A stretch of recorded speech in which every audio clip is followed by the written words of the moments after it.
Eh bien bonjour à tous les amis, c'est RetroNerd. Aujourd'hui on va parler d'un sujet qui passionne beaucoup de gens depuis novembre 2022. Je parle bien entendu de ChatGPT.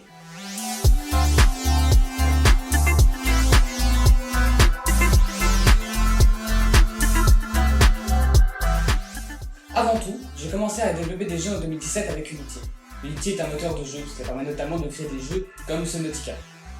En tout cas, j'ai débuté l'apprentissage des bases du développement des jeux en 2017. Puis, j'ai commencé à faire quelques petites applications sous Windows en C#. Le C# est un dérivé du C et du C++. Ce sont tous deux des langages de programmation qui permettent de faire des choses beaucoup plus complexes que le C#. En tout cas, j'ai appris à coder en C# grâce à deux choses. Les vidéos tuto initiés à faire et les forums. J'ai donc appris à coder de cette manière des applications Windows et des jeux. Maintenant, je développe actuellement un jeu, j'en parlerai peut-être un jour, et des applications. Le problème, c'est qu'une app, quand on la fait par exemple sous Windows en C#, elle ne fonctionne qu'avec des ordinateurs exécutant Windows. Pour faire des applications dites cross-platform, en gros, une application cross-platform, c'est une application qui peut être exécutée sous Windows, macOS, Linux, même une télé si on veut. Un peu comme l'appli Discord. L'appli Discord, c'est juste un navigateur web qui affiche Discord, mais au moins ça permet d'avoir des notifications et des choses un peu plus avancées dans le système. Donc il y a cette méthode. Il y a aussi la deuxième méthode. La deuxième méthode est beaucoup plus longue et fastidieuse. On code plusieurs fois l'appli. C'est plus long, il faut maîtriser plusieurs technologies et plusieurs langages de programmation. Et généralement, de nos jours, on utilise le C++ ou le C# pour les applications Windows et le Swift pour les applications macOS. Alors moi, j'ai opté pour la deuxième solution. C'est plus long, certes, mais j'aime pas coder des applications web. Les performances sont réduites par rapport à des applications dites natives. Alors, les applications natives, c'est une app qui a été faite juste pour Windows, par exemple. Et je déteste faire des sites web. Voilà, on a tous nos préférences et voilà. Bref, tout ça pour dire que depuis 4 ou 5 mois, je commence à apprendre le Swift.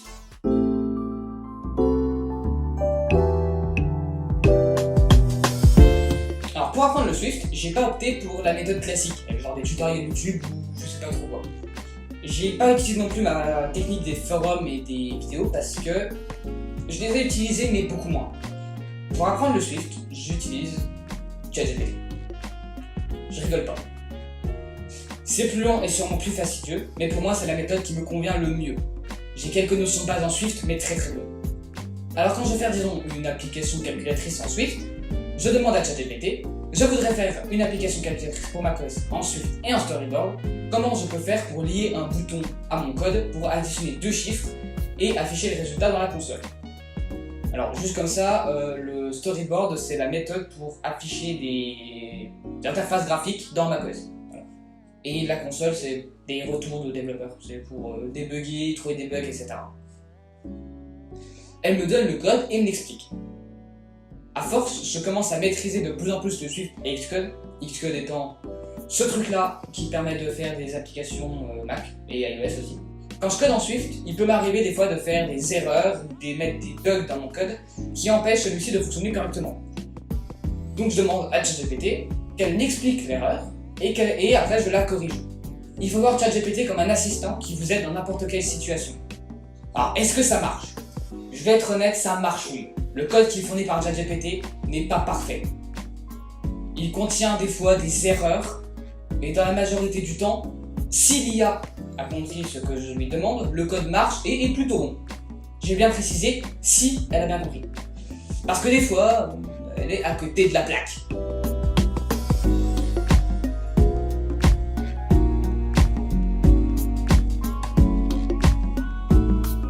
Mais genre vraiment à côté de la plaque. Soit elle a pas compris et elle fait l'opposé de ce que tu veux faire, ou alors quelque chose de proche mais c'est pas ce que tu veux, ou alors elle a rien compris et elle donne du code sans code. Genre moi j'ai vu ça une fois. Alors ça en Swift, ça fait rien. Moi bon je le dis, ça fait rien du tout. Ah oui, puis il y a aussi, j'ai oublié, il y a des fois, en fait, elle oublie ce qu'est Xcode. Genre vraiment. Donc elle donne des trucs qui n'existent pas. Alors je vais reprendre mon exemple de tout à l'heure avec la calculatrice. Je vais coder rapidement une petite application calculatrice en Swift. Et après je vais demander à ChatGPT pour voir ce qu'elle fait.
Bon, après ce petit timelapse, on va regarder un peu le code. Le code est dans les deux cas fonctionnel et fait le taf. On peut noter que ChatGPT a un code légèrement plus propre que le mien. Je m'explique. Déjà, elle a ajouté le fait que l'on ne puisse pas diviser par 0, en affichant un message d'erreur. C'est ce bout de code qui s'en charge. J'aurais pu le faire, mais je me suis concentré à faire une calculatrice simple. Aussi, le code fourni par ChatGPT vérifie si l'opérateur est valide. C'est ceci qui s'en occupe. Je fais presque dans mon code. J'explique pourquoi je dis ça. Je vérifie bien pour faire l'opération. Si le contenu de la liste est égal à une opération valide, elle s'exécute. Alors que dans le code de ChatGPT, on peut noter que le code utilise un switch avec des cases et un default. Ça évite d'avoir fait ce que j'ai fait avec plein de conditions si ou sinon. Pour le coup, là-dessus, le code de ChatGPT est pas mal. Il y a juste deux petites reproches que j'aurai à faire sur son code. Premièrement, la mise en cache des nombres dans une variable. Ça peut consommer un peu de ressources. Dans ce cas-là, c'est négligeable. Mais, tout de même. Et aussi le fait qu'elle n'utilise pas de fonction comme je l'ai fait, pour pouvoir facilement réutiliser le code plusieurs fois sans avoir à le réécrire. Après, cela c'est une préférence de ma part. Mais pour le coup, ces deux programmes sont identiques à quelques détails près. Et pour, en tout cas du côté de ChatGPT, un temps inférieur. La seule chose que ChatGPT n'a pas fait, c'est l'interface. Mais ça, on va en reparler juste après. Alors pour le moment, ChatGPT ne peut pas générer l'interface. Elle me dit comment le faire, mais elle ne le fait pas. En tout cas, pour du storyboard, mais pour du SwiftUI ou du XAML, XAML, on va dire. Donc ce truc-là et ce truc-là. Donc ça c'est côté Windows, ça c'est Mac. C'est les nouvelles technologies qui existent maintenant. Alors elle doit être capable, parce que ça ressemble à ça. Elle peut normalement générer. Mais pour le storyboard qui ressemble à ça, bon, ça elle est pas capable. Enfin pas encore, je pense pas.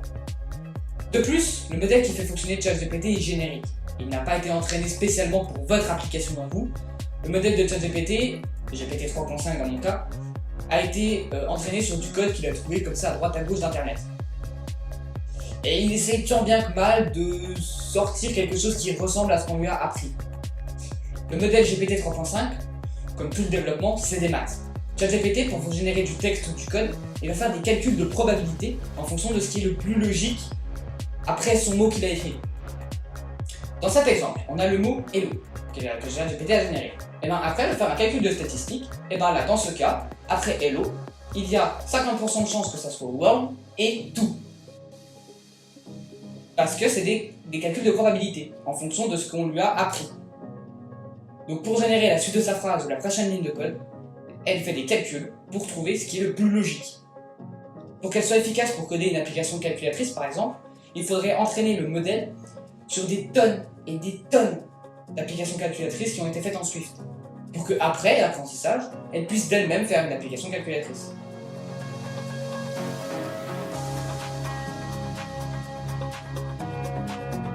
Alors oui, ChatGPT est capable de faire des applications et de manière générale de coder. Cependant, il y a un gros mais. Il faut que les prompts, là, ces trucs-là, les phrases qu'on donne à ChatGPT, il faut qu'elles soient correctes et qu'elles disent clairement ce qu'on veut. Et puis il faut avoir un minimum de connaissances techniques. Certes, ChatGPT peut faire le plus gros du travail, mais il faut quand même quelqu'un pour régler ses bourdes ou la remettre dans le droit chemin quand elle part en vrille. Alors à tous les développeurs là, qui disent ouais, ChatGPT va remplacer les développeurs, nanani, nanana, non. ChatGPT est un outil à la disposition de tout le monde. Elle ne peut pas vous coder des apps. C'est pas juste, je veux mon application calculatrice, code mon appli. Non, c'est pas ça.